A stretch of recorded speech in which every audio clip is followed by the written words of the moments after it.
You can count on it. Jet gets you in from Chicago in an hour and a half. You're twice as long getting to the city from the airport. Yeah. Had a cigarette? Yeah.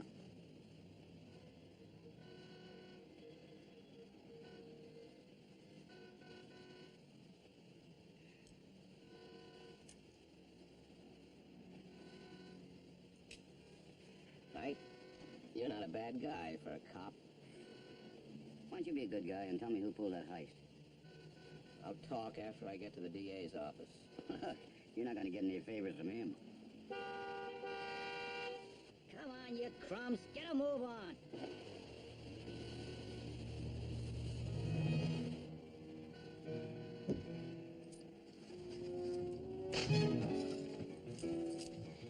Knew I could count on you, old buddy. I'll get the keys for these bracelets here. Save it for the DA, old buddy.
It's a rotten break, Mike. That's all it is.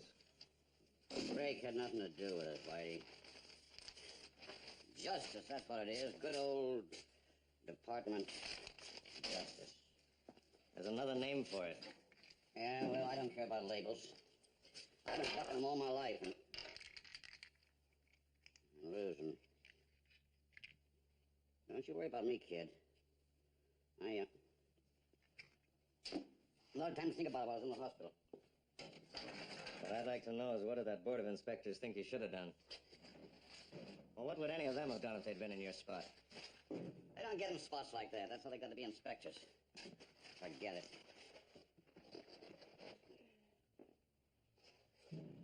Where are they sending you? You ever heard of the H7 Precinct? You're kidding. Yeah. It's all right. Don't send me to Siberia. I don't care. You know, maybe if I'm out of sight, they can forget about the guy that killed my prisoner. Well, the top men in the division are working on him, Mike. You know that. Well, I had a month while I was in the hospital. How are they doing? The best they can. So long, Whitey. See you sometime.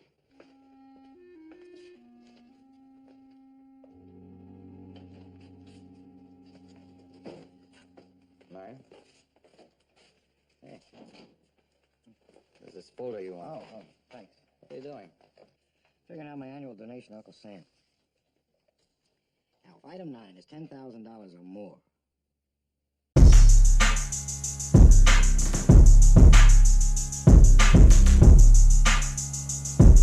you talking about the mess, but you ain't by the beat, though.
ain't guys from Central Station around here. Well, maybe we finally made their list, huh? That'll be the day. You're looking fine, Mike. How you feeling? Ready for duty, Lieutenant. Name's still Jim. You weren't due to check in till tomorrow morning. I guess they figured I was too old for the night shift. Sorry you're stuck with an old, worn-out cop like me. I'm not stuck with you, Mike. I asked for you. The way I heard it after my board, you saved me from pounding a beat. Helping little old ladies across the street giving tickets to kids for riding their bicycles on the sidewalks. I understand that some of the inspectors on the board thought you could do that for 6 months until you retire. Why, Jim? Am I the first cop that ever got in the way of a bullet? I can't talk about your board with you. That's behind you.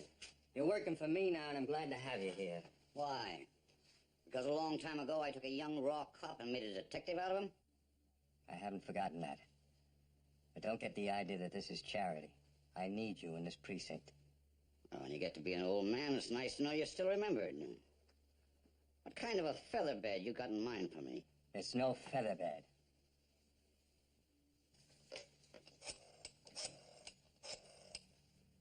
Steve, come in here, please. Everybody works in the 8-7. That's why I thought you'd like it here. Come in, Steve.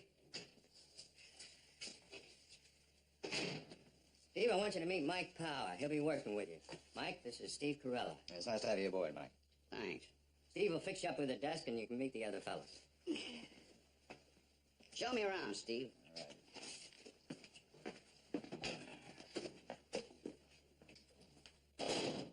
This desk is vacant, Mike. It's yours. Thanks.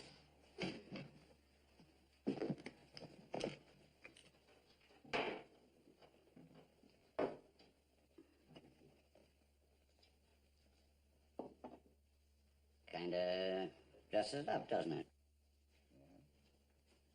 Want to see the station? I've seen it. I saw the station where the paint was still wet, like 1,000 years ago.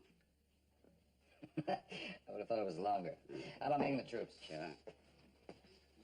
I suggest you read this thing carefully before you sign it. Roger, meet Mike Power. He's going to be with us. Roger, have him. Oh, Mike, welcome to the rat race. Seems like I've met you somewhere before. Was it, Central Station? Could be. I've been around. And Meyer? Mike Power. Kind of sounds like an echo, doesn't it? And Brick Clinton. Hello, Mike. So you're gonna join us here at the 8-7, huh? Rejoin. I was here before when you were still in diapers. The liquor store hold up. You want to see what your old precinct looks like, Mike? Sounds like it hasn't changed much. Let's go.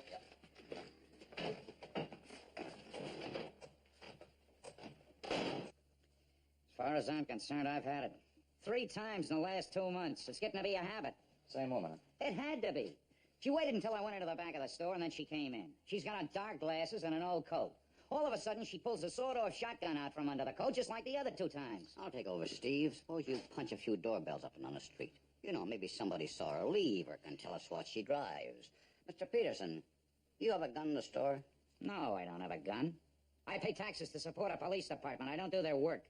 Well, if you don't keep a gun, you're kind of asking for it, aren't you, in this neighborhood? Mister, when I have to kill somebody to protect that till, I go out of business. I see. Get going, Steve. Now, suppose we go over it right from the very beginning.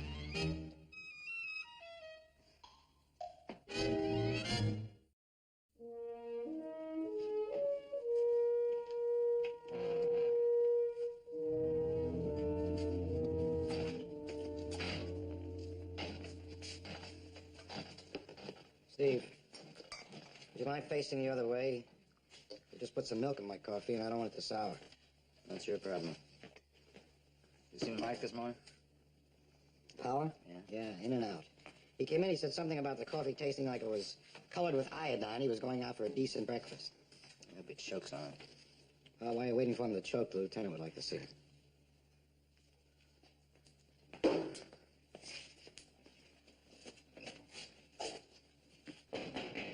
Come in.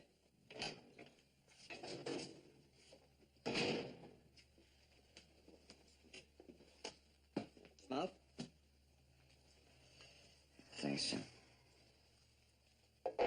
Sit down.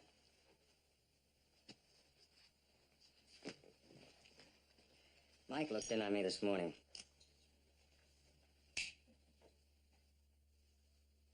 just wanted to ask you a question.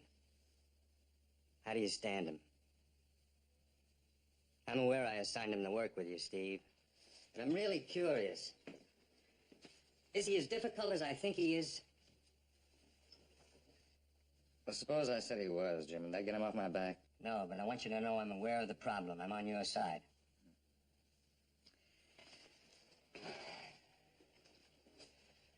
Okay, how long do I have to take it? 6 months. He retires in 6 months. I hate to sound like a heel, but why does the 87 have to give him a home? Nobody else would. Does he know that? He has to. You'd think that'd make him a lot easier to live with, wouldn't you? Not Mike Power. He knows that with a couple of breaks, he could have been a captain. He's worked with men who've gone all the way.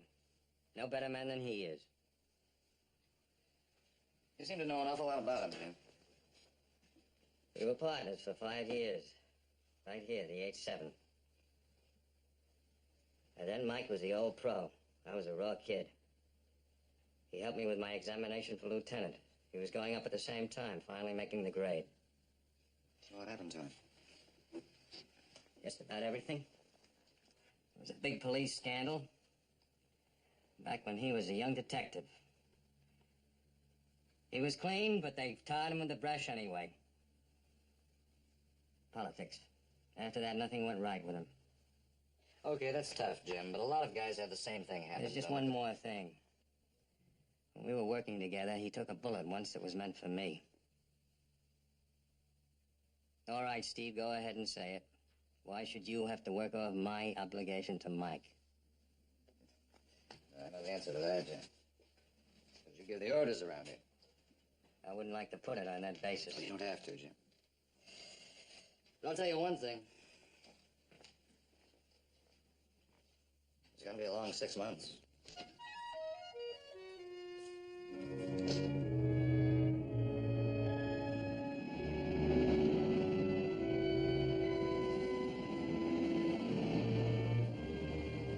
Takes years of experience, kid, but you guess you can call these things. You guess you know more about people. You got a kind of a flash when they're conning you. I'm right about this liquor store robbery, and I'll prove it to you. If you're right, Mike, I won't fight you. I knew there was something phony about the little guy the minute I talked to him last night. Nobody held him up. You just dreamed the whole thing. Sure. He said the dame with the shotgun took him for over $1,000 bucks. What's a liquor store in a neighborhood like this doing with that much money in the till late at night? It was Saturday night. He didn't do that much business any night. Peterson didn't say he did. He's in the habit of cashing checks for customers after the banks closed. Last night, there weren't as many of those as he expected, that's all. All right. But why was the money in the cash register? He'd been hit before. In the same way. And according to him, by the same dame. Yeah, maybe this time he'll learn his lesson. Huh? Maybe even you can learn a lesson. So it's possible. Here he comes now.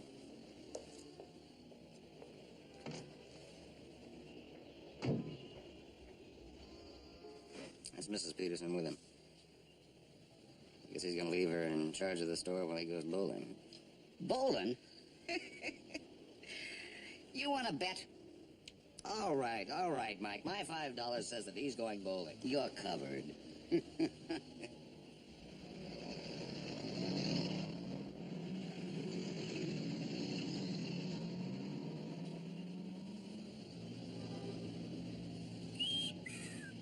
I feel like a thief. A guy steals money from himself, over $1,000. He's not doing it just so he can go bowling. All right, what's your version? He's going to the South Seas? Maybe. Where he winds up don't matter. Motor's the same. He's running away from what he does every day, the old lady.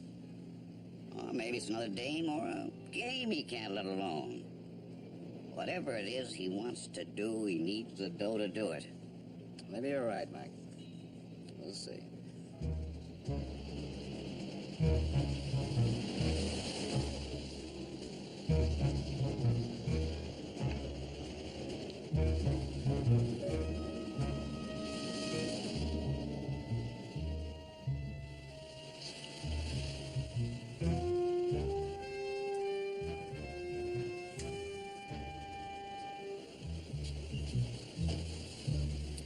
want to pay me that $5 now, or should we put it on the cuff? It's early.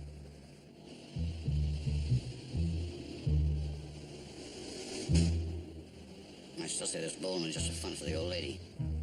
Probably has to show up here to make it look good. All right. Well, what do we do now? You park and wait.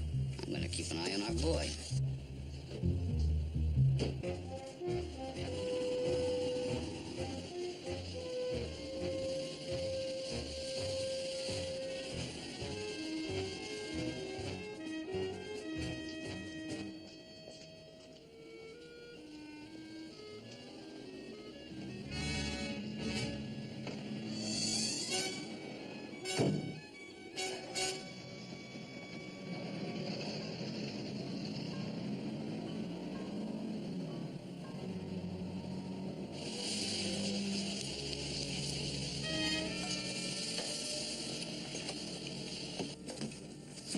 Come on, get this thing started. We're in action. He made a phone call just before he left.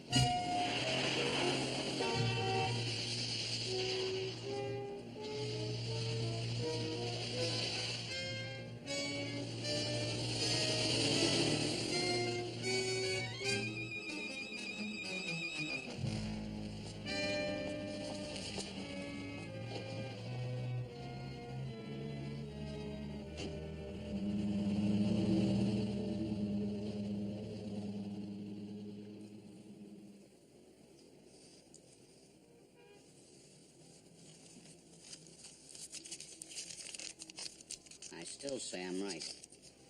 All right. You want to let this 5 ride and go for 10? No. But you'll see.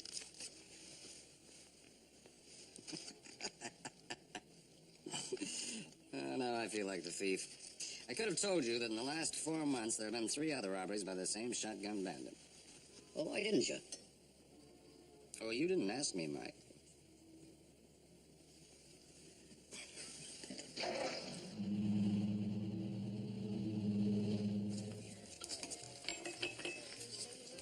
Thank you. Hey, wait a minute, Steve. You don't get away with that. Why not? I won all the money tonight, didn't I?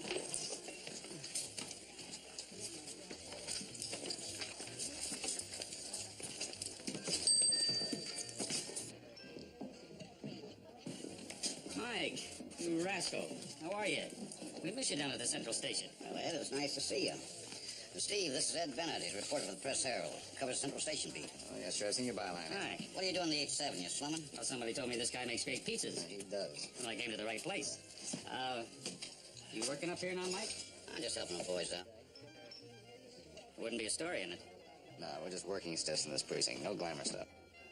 Well, there is a small crime wave, a one-woman operation. A woman? Yeah, it's the small merchants, works with a sawed-off shotgun. Been going on about 4 months now. Any leads? You know the old line. The police expect an early arrest, huh? Enjoy your pizza.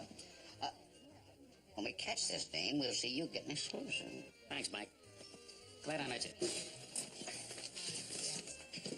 Sorry. Yeah? That isn't exactly standard operating procedure up here.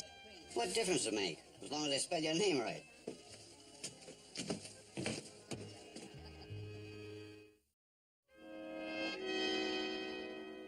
It was just like it was in the paper, exactly.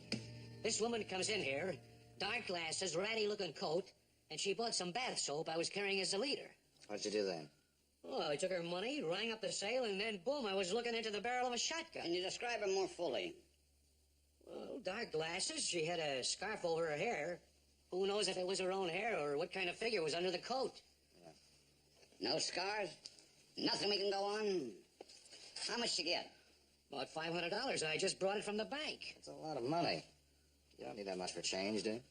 Oh, look, I have to cash paychecks for my customers. If I don't, they go to the big grocery store on the corner, then nobody comes here. Better nobody than her. Oh, George. I'm glad you could come. Come here. Gentlemen, this is George Adair. He's my accountant. He takes care of everything for me. Mr. Adair, how are you? These gentlemen are detectives. They're working on the robbery. What did you find out about the insurance? It's run out. Run out? You're the one who told me it was a waste of good money. Told me to stop paying the premiums. All these years I'm making the payments, now I don't get a dime just when I need it? Oh, I'm dead. You must be getting pretty cocky waving a shotgun around in broad daylight. Yeah, they shoot good during the day, too. Also, at that time, there's more people in the store. You say there were no other customers. Oh, look, this is no supermarket. I'll be in your office. As long as I'm here, I might as well start on your income tax return. It's getting close to that time of the year, you know. Yeah, I know. I'm just about to wrestle with mine. If you need any professional help, my rates are very reasonable, especially for city employees. My tax returns aren't that complicated, Mr. Adair. Well, if you should change your mind, just give me a call. You too, sir. Taxman? I need a taxman like I need an extra foot. Let's do a little legwork. Maybe we can turn up something. Well, thank you, gentlemen. We'll be back.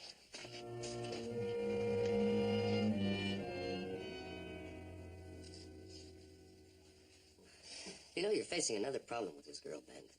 What's that? You could run out of pins. That's the trouble with a fad like this. It catches on. Yeah, all you need is a big build-up in the newspapers. I guess a stakeout wouldn't work, Stephen. It takes too many men. Well, boys, I'm glad this one's your baby. Me, I never cared much for women who carry shotguns. I think it's rather unfeminine. Excuse me. Mike, about that grocery store thing, did you check out Star's insurance? Yeah, he was right about it. Had run out. Steve. Yeah.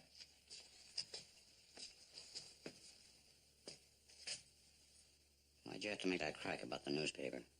Because I think it's true. Do you think the lieutenant knows where the story came from? Well, now, why shouldn't they know, Mike? Your friend Ed Bennett spelled our names right.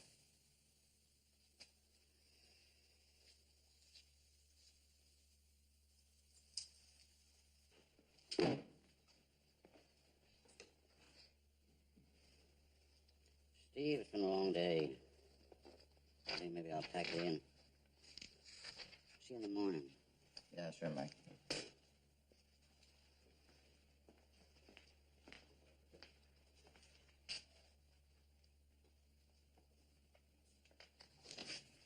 You care to make a statement to the press? Yeah, only you wouldn't want to print it. But that was really a jazzy article. One woman crime wave. Shotgun bandit terrorizes 87th precinct. What's he trying to do? Make us a laughing stock? Some dame with a BB gun holds up a couple of two-bit stores, and the papers pick it up like Al Capone rides again. I have a hunch Steve put him up to it. I always thought he was a publicity hound at heart. You got a stamp? Yeah, man, where we go? Well, it's for my income tax. You better make it regular. Can't afford the extra 3 cents now that I figured out what I paid Uncle Sam. Hey. I ran into an accountant. Here's his card. You might want some expert advice. With my income? Well, sometimes those guys miss some shortcuts, you know. What do I need an expert for? Steve, there are only so many deductions. Business expenses, medical over a certain percent of your income, and unrecoverable losses. I'm never lucky enough to lose anything. Okay, it was just a suggestion. Oh. The stamp. Thank you. You're welcome.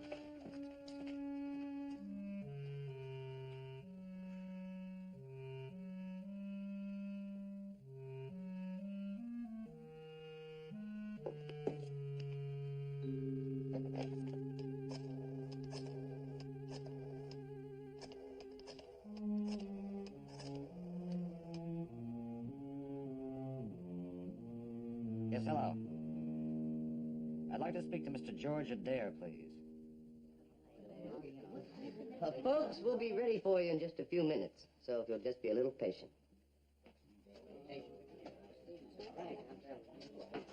Ladies and gentlemen, would you all move a little closer, please? Now, we're going to bring a couple of people in here. Maybe you can identify one of them. If any of you can make an identification, I'd like for you to raise your hand, please. You think you found the woman that's been holding us up? Well, I want you to tell me that. Okay, Raj, bring them in.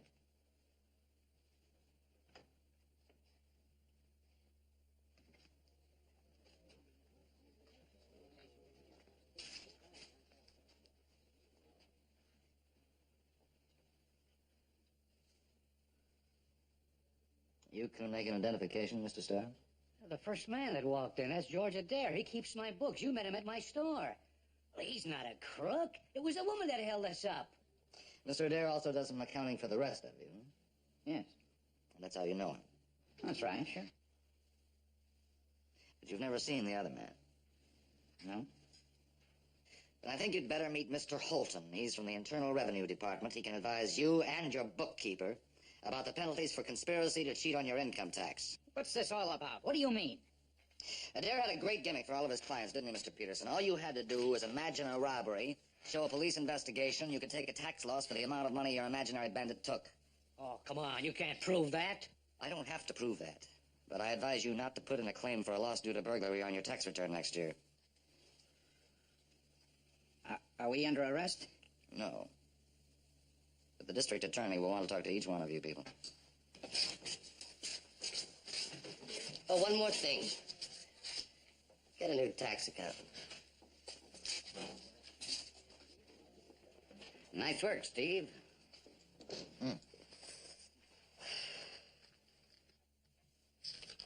There you are, Mike. It's a stand-up. What do you mean? Well, you thought the robberies were phony. You were right. Yeah, guess I was at that. Thanks.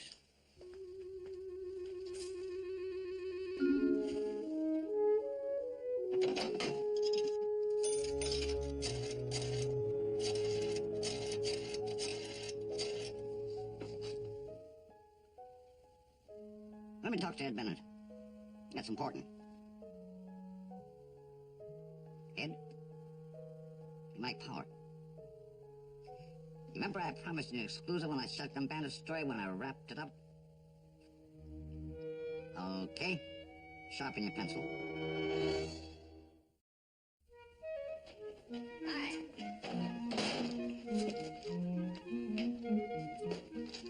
I have a Mrs. Carter here. Meyer? Thank you. Bert? Hi, Steve. Read the paper? I read it. Yeah. 1 R 2 L's. Spell your name right. No, an article like this can't hurt you. No, sir, it's like the hucksters say, you know, it's good for the image. Look, a cop uses his head. Let the people read about it.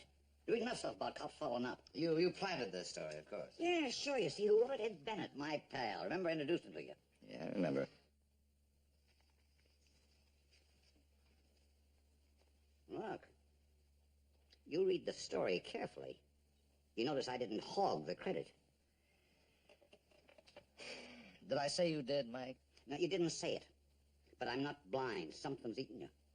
You really don't know? No, I don't know. What's wrong with the story? You better ask the lieutenant, Mike, because he wants to see you.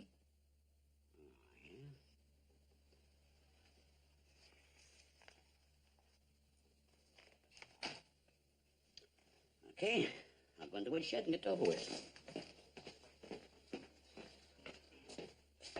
Come in. You wanted to see me? Mike, we can't use this kind of press in the 8-7.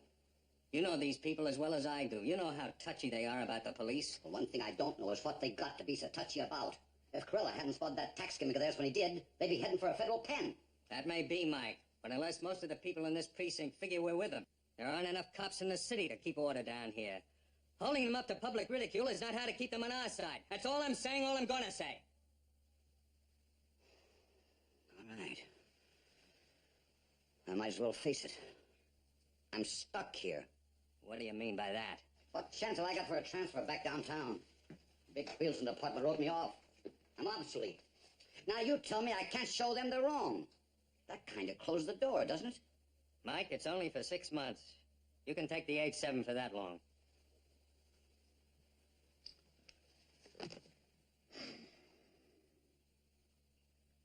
You're missing the point, Lieutenant.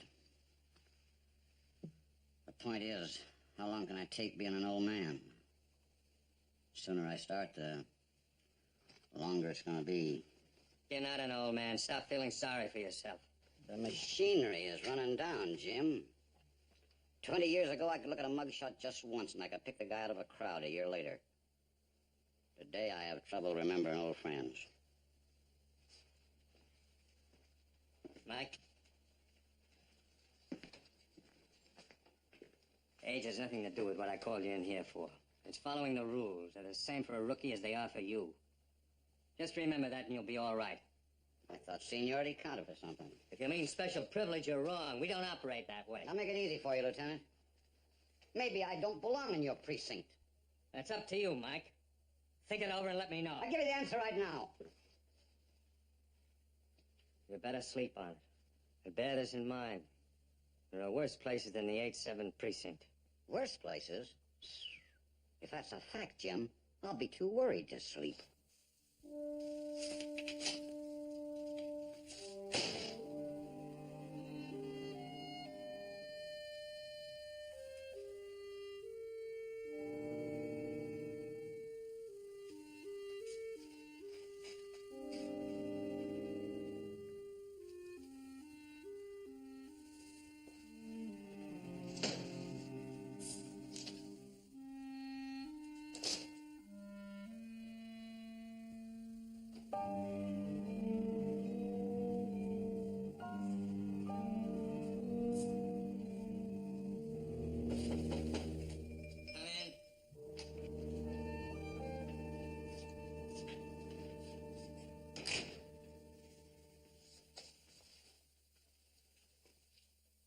What do you want? Well, I just saw Mike Power come out of here. I've just about had it with Mike. Yes, that's what I figured. I tried something that didn't work.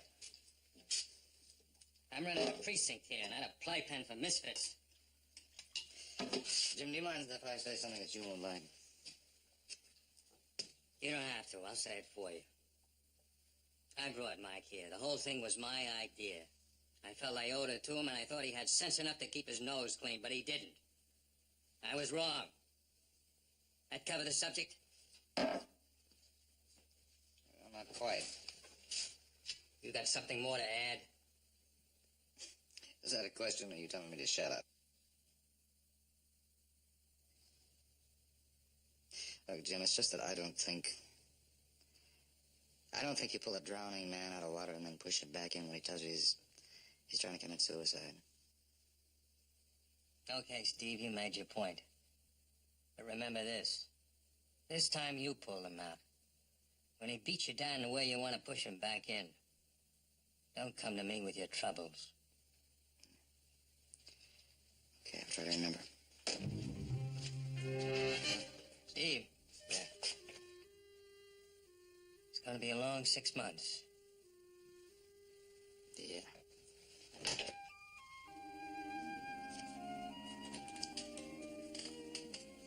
Well, what was going on in there? Shop talk. Talked to a guy from Central this morning. He read the paper. He wondered how we got along before Mike joined us. Hey, how'd the lieutenant take the story? With a grain of salt.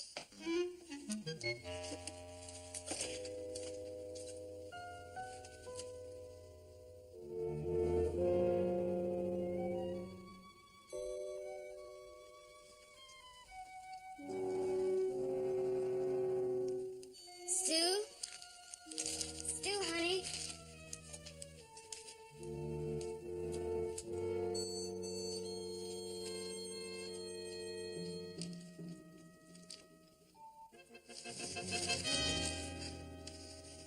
How many times have I told you never do that? I'm sorry. One of these days you're going to be more than sorry. You're going to be dead. All right. What's on your mind? I was reading the paper. You know the story we read the other day about the girl who was holding up places with a shotgun? What about it? Well, the whole bit was a gag. You lost me. A trick, honey. There was no girl. There was no shotgun. I'm still waiting for your punchline. You woke me up. It better be good. I'll read it to you. Detective Mike Power of the 87th Precinct, who worked on this case with Detective Corella, had this to say. If so-called honest citizens would stop trying to beat the law, a police officer would have time to do his job. A few months ago, a man shot me and killed a prisoner in my custody. This murderer is still at large. If I'm lucky, I may run into him on the street someday, but I'm kept too busy on hoaxes like this to look for him. So? Don't you get the point? This cop as much as says he can recognize you. Right here.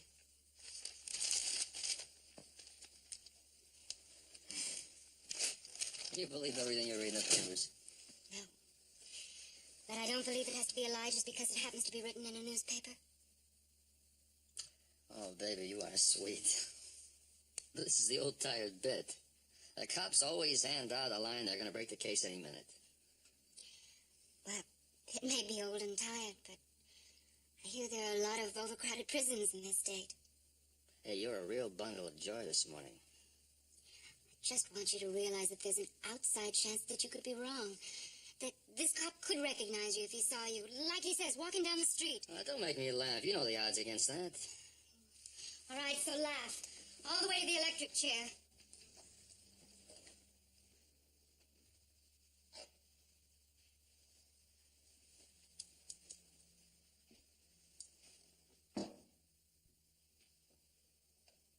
Now, what do you want me to do? Crawl in a hole? When we go away to the West Coast, then lots of other places we could go to live. I don't want to live anyplace else. I like it here. All right, so die here. Hey, that article has really got you bugged, huh? I happen to be in love with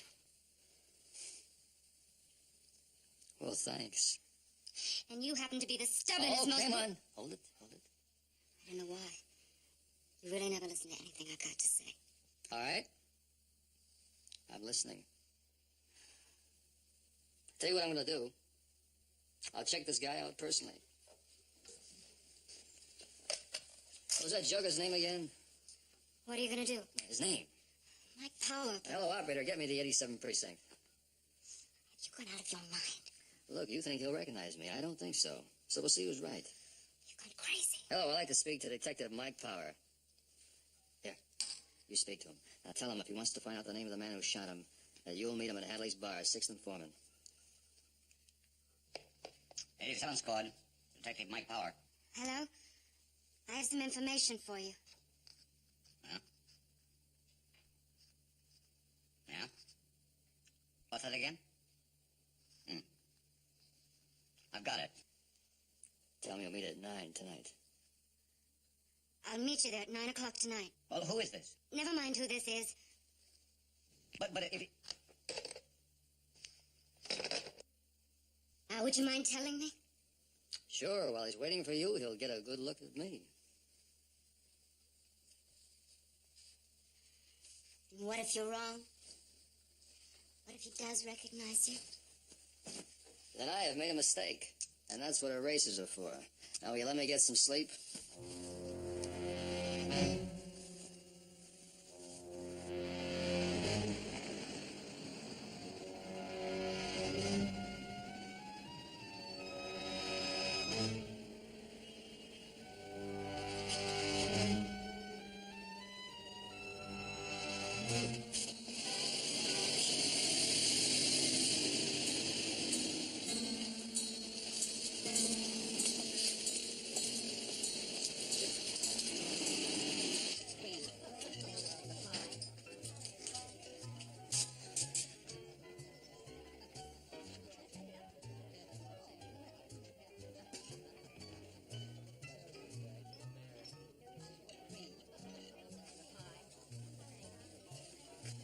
Whiskey.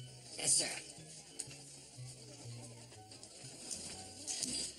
This stupid thing won't work. Take a light?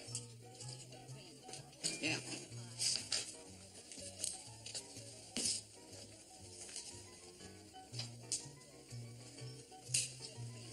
Thanks. Say, you catch that fight on TV last night?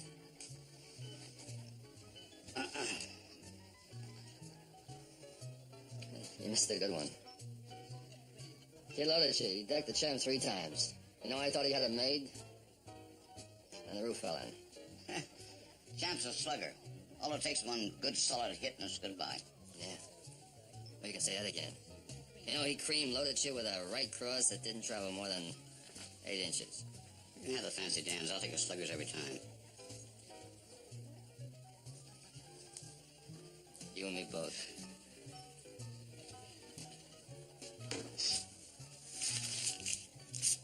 See ya.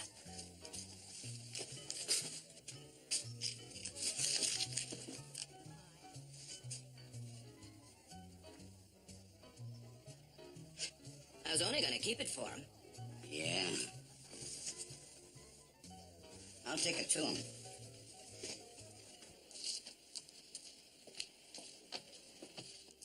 Hey, fella, hold it up there.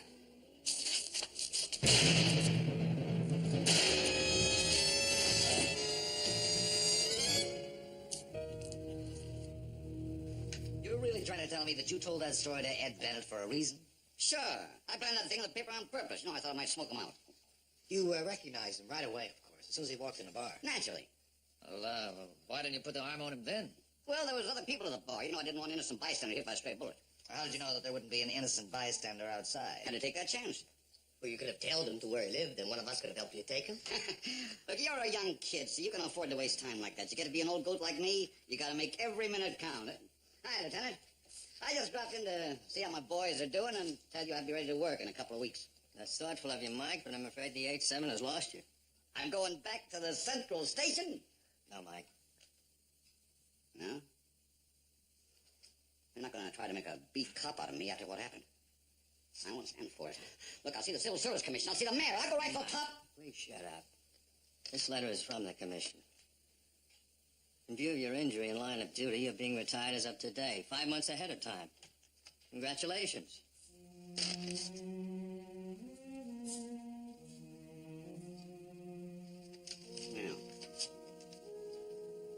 Well, maybe I should congratulate you. I would, but you're not rid of me yet. I'll drop in every now and then just to make sure you kids are on the ball, huh?